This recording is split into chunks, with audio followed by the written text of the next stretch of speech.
Inicialmente, precisamos entender o que são emoções para compreendermos melhor sobre o equilíbrio emocional, que irá nos fornecer o controle sobre nossas emoções.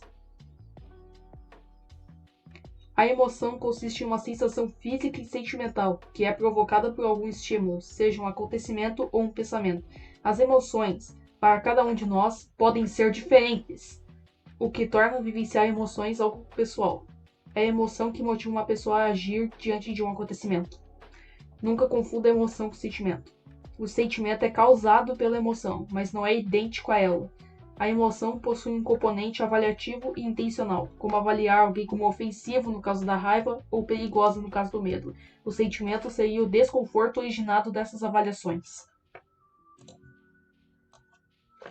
Emoções e sentimentos geralmente motivam certos comportamentos, como a raiva por alguém pode motivar a sair de perto da causa desse sentimento, ou o medo por algo ser motivação necessária para fugir.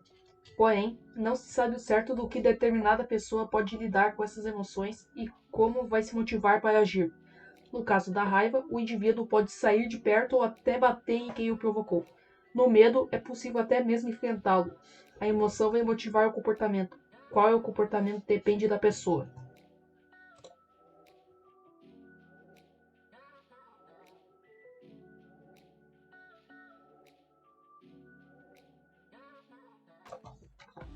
Agora que expliquei sobre as emoções, podemos partir para a explicação do equilíbrio emocional.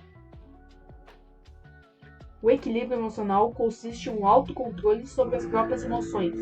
Uma pessoa equilibrada emocionalmente é aquela que se mantém calma diante dos problemas, tentando ao máximo resolvê-los da melhor maneira, a mais pacífica possível, respeitando seus sentimentos e limites como um ser humano.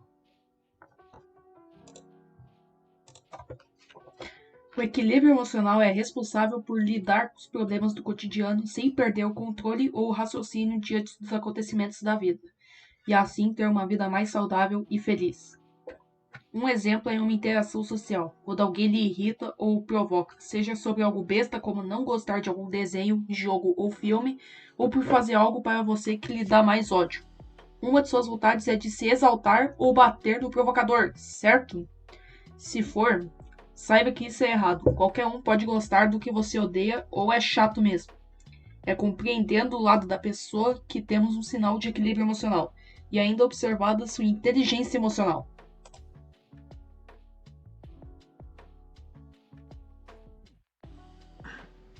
O equilíbrio emocional ele tem uma forte ligação com a nossa mente e com os nossos pensamentos. Por exemplo, quando a gente lembra de uma situação triste que a gente vivenciou, a gente tem o costume de ficar um pouco mais deprimido ou até mesmo de reviver os sentimentos que a gente sentiu no momento.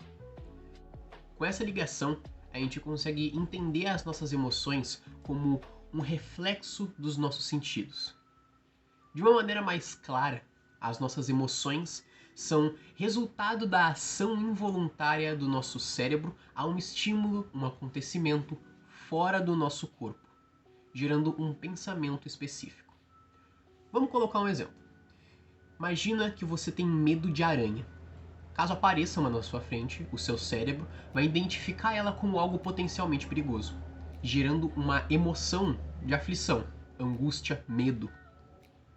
O sentido, nessa ocasião, é o ato de ver a aranha. O pensamento é o perigo que ela pode proporcionar, e a emoção seria o medo. Assim, o controle das nossas emoções tem um papel muito importante no nosso dia a dia, que é evitar que nós ajamos de uma maneira ruim para as coisas que acontecem nas nossas vidas. Para alcançar o equilíbrio emocional, alguns passos são recomendados. O primeiro passo é conhecer a si mesmo. Saber que tipo de coisa te incomoda, o que te dá gatilho, quais são os seus medos, os seus desejos, alegrias, tristezas. Conhecer melhor como a sua própria mente funciona. O segundo passo é conhecer as suas emoções. As emoções elas não funcionam de uma maneira clara, são muito confusas. Elas podem acontecer por absolutamente nada, ou elas não acontecem diante de uma situação diferente. Por isso, tomar consciência delas é uma boa. Ter mais autoconfiança. Esse é outro passo importante, pois tendo mais autoconfiança para realizar determinadas ações, a gente perde o medo de enfrentar a nossa própria mente. duvidar dos nossos pensamentos. Como eu já disse, as nossas emoções elas são um reflexo do nosso pensamento. Quando algo te vem à mente, duvida disso. Distorce, retorce esse pensamento para ver qual que é a situação mais realista. Por exemplo, quando a gente vê uma pessoa que a gente não gosta, a gente pensa, nossa, mas aquela pessoa me incomoda demais. Mas será que ela realmente te incomoda? Ou você não conviveu o suficiente com ela para se adequar à maneira dela viver? Mantenha relações saudáveis com pessoas que formem laços com você ou com quem você se sinta bem. Evite companhias que podem gerar estresse, amizades tóxicas ou ambientes que te deixem desconfortável. E também tenha válvulas de escape. Para a gente acalmar a nossa mente, algumas tarefas, hobbies, atividades que a gente pratica podem ser muito úteis para descarregar toda a frustração e limpar tudo que a gente consome durante o dia. Aliviar a tensão, soltar a cabeça dos pensamentos que nos enchem o dia inteiro. Então, para fechar com chave de ouro, para a gente ter um bom equilíbrio emocional, a gente tem que ter mais consciência dos nossos atos e aprender mais sobre a nossa própria mente. Alcançar isso pode significar um grande avanço no desenvolvimento pessoal, evitando situações de estresse, distorcendo a nossa própria imagem ou até mesmo efeitos físicos, implicando diretamente na nossa saúde, como por exemplo a psoríase, que é uma doença causada por estresse excessivo.